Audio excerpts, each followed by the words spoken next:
வணக்கம். இது நிலா கிச்சன். இன்றைக்கி நாம் ஒரு ஆந்திரா ஸ்வீட்ரு செய்கிறது ரொம்ப ஈஸி. பார்க்குறதுக்கு தான் கொஞ்சம் கஷ்டமாக தெரியும், ஆனால் செய்கிறது ரொம்ப ஈஸி. செய்ய செய்ய பழகிறோம். ஃபஸ்ட்டு பச்சரிசி மாவில் தான் இது பண்ண போகிறோம். பச்சரிசியை ஒரு 2-3 மணி நேரம் நல்லா ஊற வச்சு அரைச்சி தண்ணி மாதிரி கரைச்சிடுங்க. அதுக்கப்புறமா செஞ்சிங்கன்னா கரெக்டாக வரும்.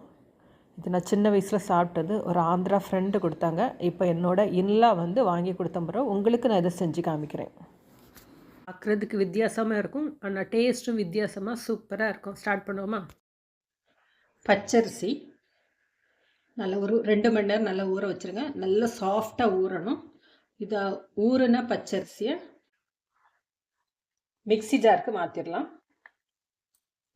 ரொம்ப ஸ்மூத்தாக அரைக்கணும். அரைச்சி வடிகட்டி எடுத்துடுங்க. திருன்னு இல்லாமல் நீட்டாக கிடைக்கும். பால் போல் இதை அரைச்சி வடிகட்டி எடுத்துக்கிடுவோம். பவுல் எடுத்துடுங்க. அரைச்சி எடுத்த அரிசி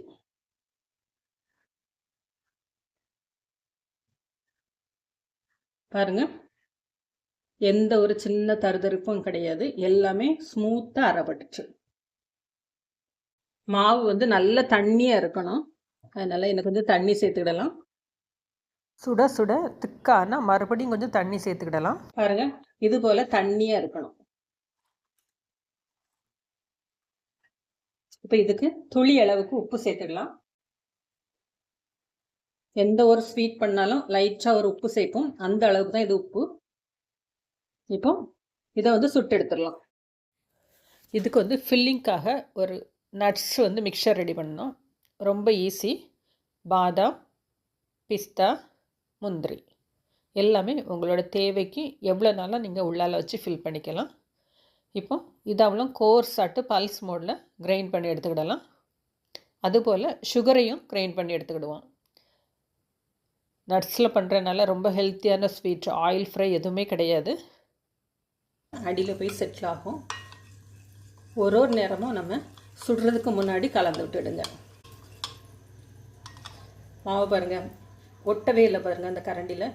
இதுதான் அந்த பதம். ஒரு பால் மாதிரி தான் இருக்கும். இது அவ்வளோ தண்ணியாக இருக்கணும். பார்த்தீங்கன்னா தெரியும், ஸ்பூனில் மாவு திக்காக ஒட்டாது, தண்ணியாக தான் இருக்கணும். அப்போ தான் அது மெல்லுசாக வரும். இப்போ ஒரு கிளாத்தில் முக்கிடுங்க. நல்லா டிப் பண்ணி எடுத்துடுங்க. ஆந்திராவில் ட்ரெடிஷ்னலாக மண்பானையில் செய்வாங்க. மண்பானையை கமத்தி வச்சுக்கிடுவாங்க. அது மேலே இந்த மாவை இதேமாதிரி டிப் பண்ணி எடுத்துருவாங்க. நல்லா டிப் பண்ணிவிட்டு சூடான தவா, ஹீட் மீடியமாக இருக்கட்டும். பாருங்கள், நல்ல ஸ்பீடாக எடுத்துரும். ஒரே இழுப்பாக இழுக்கணும். ரெண்டாவது ஓவர் கோட் பண்ணாதுங்க. ஒரே ஒரு டம்மு மேலேருந்து கீழே வரைக்கும் அப்படியே இழுத்து விட்டிங்கன்னா போதும். வெந்த உடனே மெதுவாக லேயர் விட ஆரம்பிக்கும். இந்த விடுது பாருங்கள். இதை கைனாலே எடுத்துடலாம். இந்த சாஃப்டாக பார்த்தீங்களா? எண்ணெய் ஒன்று அதே மேலே விட்டு காமிக்கிறேன், பார்த்துக்கிடுங்க. சூடான தவால ஃபாஸ்ட்டாக இழுக்கணும்.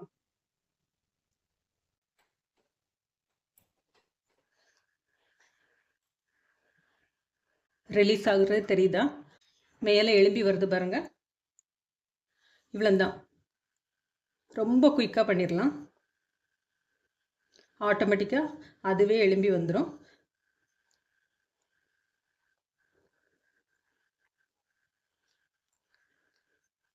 இப்போ இதை எடுத்துடலாம். அவ்வளோதான் குக்கிங் டைம். எவ்வளோ மெல்லிசாக இருக்குது பாருங்கள். இது போல் எல்லாமே சுட்டு எடுத்துடுங்க. நம்ம தேவைக்கு இது போல் மேலே எழும்புனோன்னு அப்படியே எடுத்துடலாம். நம்ம தேவைக்கு சுட்டு வச்சுட்டு அதுக்கப்புறம் பேக் பண்ணிடலாம்.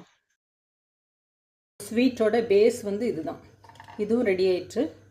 இது நட்ஸு நம்மளோட ஆப்ஷனல் தான். பாதாம், பிஸ்தா, முந்திரி எதுனாலும் சேர்த்துக்கிடலாம். நான் பாதாம், பிஸ்தா, முந்திரி 3 பொடி பண்ணி வச்சுருக்கிறேன். இது சுகர் பொடி பண்ணி வச்சுருக்கேன். சுகரும் சேர்த்துக்கலாம், வெல்லமும் சேர்த்துக்கலாம். இப்போ இதை பேக் பண்ணலாம். எடுத்துடுங்க. 2 எண்ணெய் எடுத்துக்கிடுங்கண்ணா. மேலே கொஞ்சமாக நெய் விட்டுடுங்க.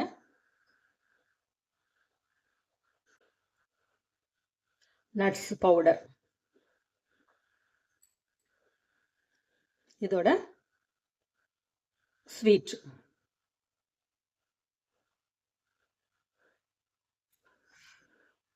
இதை அப்படியே பேக் பண்ணிட வேண்டியதான். ரொம்ப உடஞ்சி போச்சுன்னா லைட்டாக தண்ணி தொட்டுடுங்க, இல்லைன்னா அப்படியே பேக் பண்ணிடலாம்.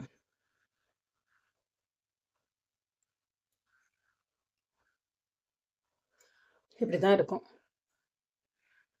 இது போல் எல்லாமே உருட்டி எடுத்துடலாம்.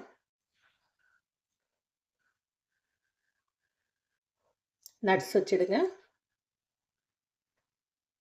சுகர் சேர்த்துடலாம்.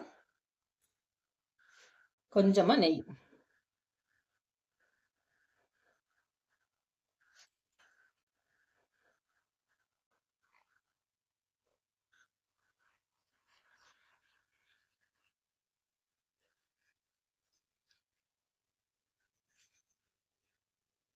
ஷேப் நமக்கு எப்படி பிடிக்குமோ அப்படி பிடிச்சிடலாம். நம்மளோட டேஸ்டான டிஃப்ரெண்ட்டான ஸ்வீட் வந்து ரெடி ஆயிடுச்சு. இதே போல் நீங்களும் செஞ்சு பாருங்கள். செஞ்சு பார்த்துட்டு எப்படி இருக்குது அப்படின்னு சொல்லிட்டு ஃபீட்பேக் கொடுங்க. தேங்க்யூ.